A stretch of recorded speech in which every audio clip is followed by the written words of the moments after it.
Seorang mufasir ketika dia hendak menafsirkan Al-Quran, setidaknya dia perlu memenuhi 3 syarat kompetensi ini, yaitu syarat keilmuan, kemudian syarat kepribadian dia, dan syarat-syarat metodologis. Nah, sebagai syarat kompetensi keilmuan, tentu karena ini adalah bahasa Al-Quran menggunakan bahasa Arab, maka dia harus menguasai bahasa Arab tentunya, sahabat Asa. Jadi kalau seorang mufassir dia hanya berpedoman dengan terjemahan Al-Quran, mungkin dia sebagai peneliti sebagaimana peneliti lainnya, tetapi kemudian kapasitas dia untuk menjadi seorang mufassir perlu di-upgrade lagi dengan syarat kompetensi, yaitu mengetahui bahasa Arab. Yang kedua, dia tahu tentang sejarah turunnya Al-Quran. Di sini ada asbabun nuzul, ada nasakh mansuh, periodisasi ayat, dan beberapa cabang-cabang ulumul Quran, terutama dasar-dasarnya. Syarat ketiga, dia mengetahui tentang hadis, ya, bagaimana posisi hadis itu kemudian sebagai sumber dalam hukum Islam, dan yang berikutnya adalah memahami hukum-hukum amali, ya. Yang keempat, tahu usul fikih, tahu qiraat, dan masalah kontemporer. Nah, ini saya kira syarat-syarat ini, sahabat Asa yang berbahagia, itu sudah banyak ditulis oleh para pakar ulumul Quran dan pakar hukum Islam.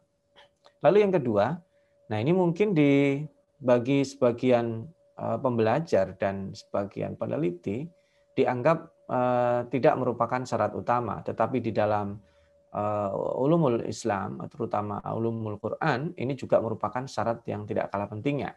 Sebagai syarat kepribadian, surut syakhsiyah, itu syarat akhlak, akidahnya, niatnya, kejujurannya, tidak mengikuti hawa nafsu, tawadhu, intinya berakhlak baik.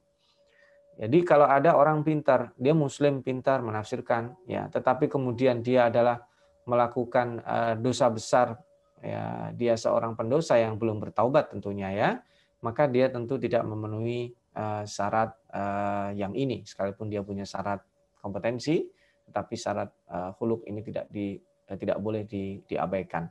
Sebagai contoh adalah dalam hadis misalnya, kecerdasan saja tidak cukup, dia juga harus orang yang berakhlak. Maka ada disebut dengan al-udul wad-dhabt. Dia adil tapi dia juga dhabit. Akhlaknya baik tapi cerdas. Ya, kalau dia pelupa, akhlaknya baik, ini hadisnya berimbas pada hadisnya. Dia cerdas tapi akhlaknya kurang, misalnya dia pembohong, melakukan dosa besar misalnya, maka ini juga kualitas hadisnya bisa diragukan di dalam sebuah periwayatan.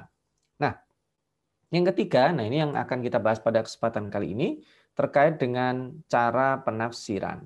Nah, ini cara inilah yang disebut dengan metodologi. Ya, diantaranya adalah mendahulukan tafsir Al-Quran dengan ayat Al-Quran yang dikenal dengan tafsir Al-Quran bil Quran. Kemudian dengan hadis, atau kemudian dengan riwayat dan perkataan para sahabat atau tabi'in. Yang kedua, mendahulukan makna zahir yang ada, kemudian baru menggunakan makna berikutnya, kebahasaan dan seterusnya. Menghindarkan penakwilan yang terlalu jauh dan tidak terlalu memerinci ketika bertemu dan berjumpa dengan penafsiran ayat-ayat mutasyabihat, dan menghindari rujukan sumber Israiliyat yang tidak valid. Nah, ini diantara beberapa metodologi, dan kalau untuk mengenal metodologi itu seperti apa, ya gampangnya metode tafsir atau penafsiran itu, metode itu kan cara, ya, atau jalan. Jadi cara yang dipakai seorang mufassir dalam mengungkapkan makna Al-Quran dengan membandingkan sesama ayat atau dengan mengambil pendapat sahabat, tadi ya, tafsir Al-Quran, tafsir bil hadis, pendapat sahabat, kemudian bukti dari kebahasaan, aspek-aspek lainnya untuk sampai kepada sebuah pemahaman dalam memahami ayat. Itu disebut dengan metodologi.